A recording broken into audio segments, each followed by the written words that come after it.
Welcome. Today is Saturday, December 22nd, 2018. Here's what's what.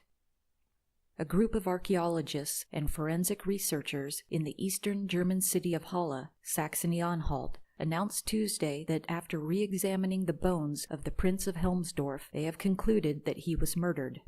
The attack, carried out 3,846 years ago, is now the world's oldest known political assassination in history. Frank Rahmstaller, deputy director of the University of Saarland Institute for Forensic Medicine, said they have been able to verify 3 clear injuries to the bones. The murder weapon may have been a dagger, the blade of which would have to have been at least 15 centimeters, just under 6 inches long. The prince was likely stabbed through the stomach and into his spine, as evidenced by a 6 mm wide and 3 mm deep wound in the 11th thoracic vertebra. The intensity of the injury indicates that the prince would have been stabbed as he stood against the wall, or perhaps while lying on the floor. The stabbing would also have severed arteries, leading to certain death. A second injury, which came from above and behind the collarbone, splitting the prince's left shoulder blade and likely seriously injuring veins and portions of the lungs, suggests an experienced warrior. The prince was buried in the Lübinger Mound. It is regarded as one of the richest early Bronze Age graves in the whole of Western Europe. In an ESPN investigative report regarding stadium food, they pulled over 16,000 food safety inspection reports from the 111 stadiums across North America. They looked at the number of high-level violations, or those that presented clear food poisoning concerns, at each vendor in the stadium. Venues were then ranked based on the percentage of outlets that had these issues with their food safety. Out of all the stadiums, Spectrum Center, home of the NBA's Charlotte Hornets, scored the worst, with 92% of the vendors being issued high-level violation notifications. They were followed by the now-closed Palace of Auburn Hills, Detroit Pistons, NBA, at 86.11%, and the American Airlines Center, Dallas Stars, NHL, and Dallas Mavericks, NBA, at 83.08%. On the opposite side of the spectrum, Oracle Arena, Golden State Warriors, NBA, was the cleanest, with only 1.12% of vendors reporting high-level violations. They were followed by State Farm Arena, Atlanta Hawks, NBA, and NRG Stadium, Houston, Texas, NFL, at 4.15% and 4.44%, respectively. In total, 28% of stadiums in North America had health violations at over half of their vendors, but 73 performed as well or better than the community surrounding them in terms of food safety. You can view the full rankings and search for where your favorite teams and their respective stadiums ended up at the infographic ESPN created detailing the full report. Colorado State students are going hungry, but nobody is sure how many. CU officials don't yet have an estimate, and local service providers spot and serve CU students but don't track their numbers. They're in agreement, though. Food insecurity affects CU students as it does college students around the country. The USDA defines food insecurity as a household-level economic and social condition of limited or uncertain access to adequate food. Based on a 2013 survey, Colorado State University found about 10% of its students experience food insecurity. In 2017, the campus instituted emergency food boxes, which provide 2 to 3 days' worth of non-perishable food. Community Food Share prepares the boxes, which are then distributed through campus offices, as well as provided 1,028 pounds of food through mobile pop-up pantries, efforts CU officials describe as a sort of stopgap measure until they implement broader assistance programs. Some students didn't want to share their stories publicly because of the stigma associated with food insecurity, a pervasive stigma that CU officials and service providers said complicates efforts to address it. Now turning to birthdays for today, December 22nd. Steve Garvey turns 70. Garvey is an American former professional baseball player. He played in Major League Baseball for the Los Angeles Dodgers and San Diego Padres.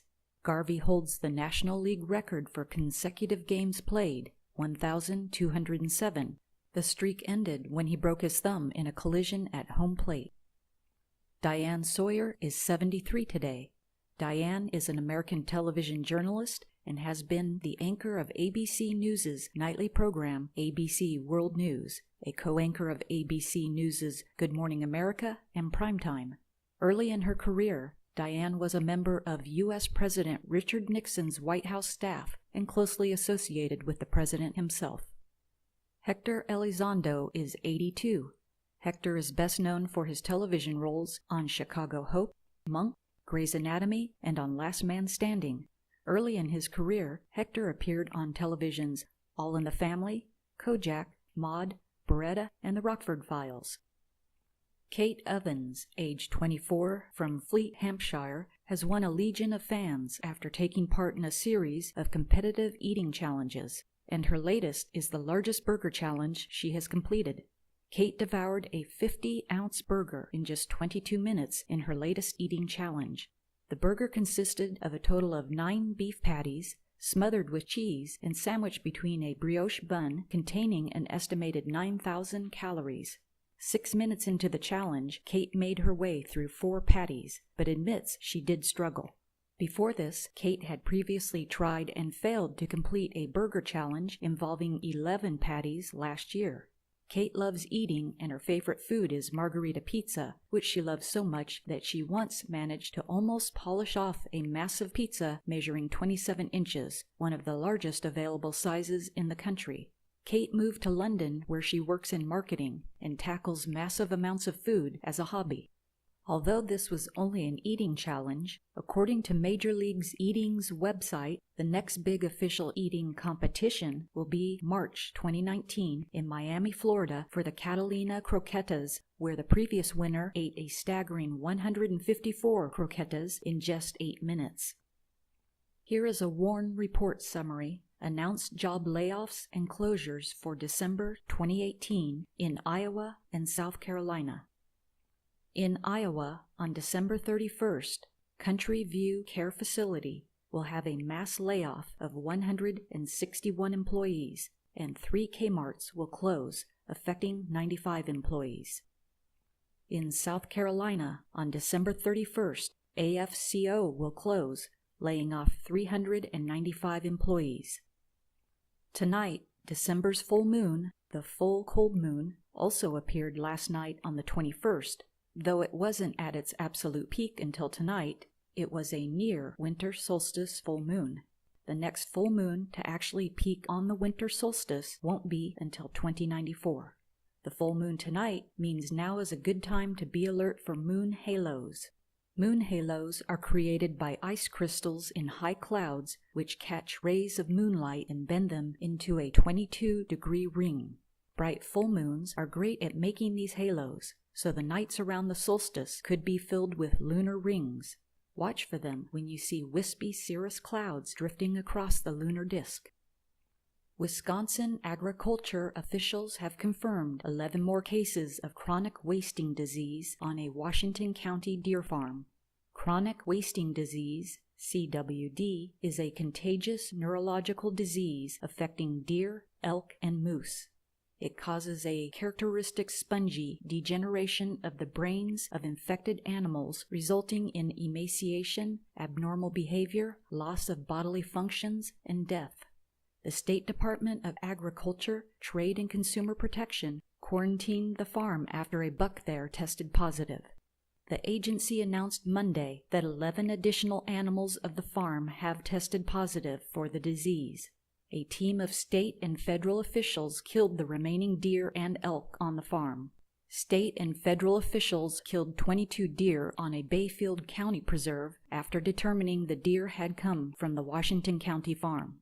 State records show hundreds of animals have escaped from Wisconsin deer and elk farms over the last 5 years, raising concerns about the potential spread of chronic wasting disease and highlighting discrepancies in the way state agencies track such incidents. Varying records have the amounts listed at 181 in one report and up to 331 escapes in another. The data was recorded between November 2013 and November 2018. Thousands of passengers were delayed, diverted, or stuck on planes Thursday as the only runway at Britain's Gatwick airport remained closed into a second day after drones were spotted over the airfield. The airport south of London, Britain's second busiest by passenger numbers, closed its runway Wednesday evening after 2 drones were spotted. It reopened briefly at about 3 a.m. Thursday, but shut 45 minutes later after further sightings. The airport said all incoming and outgoing flights were suspended. Passengers were advised to check the status of their flights before heading to the airport, where many slept on floors or formed long lines at information desks.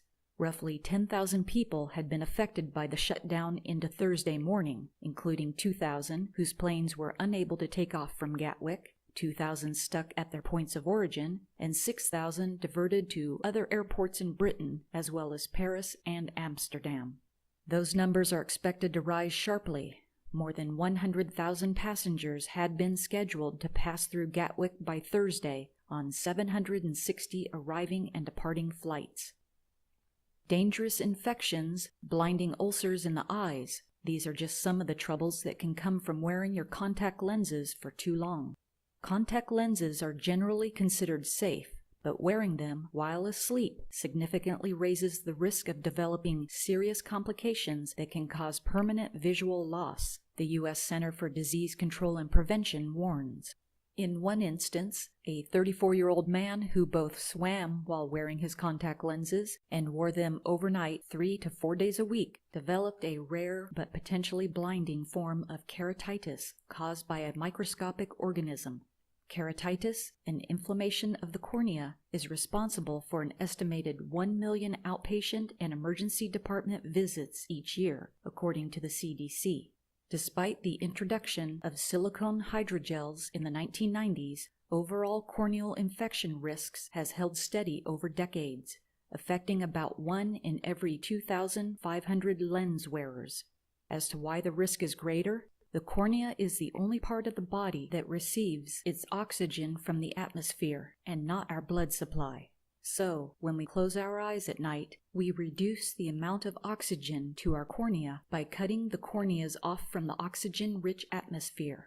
Wearing a contact lens further reduces the oxygen while asleep and may put us just past the tipping point for keeping our corneas in optimal condition to fight off microbes.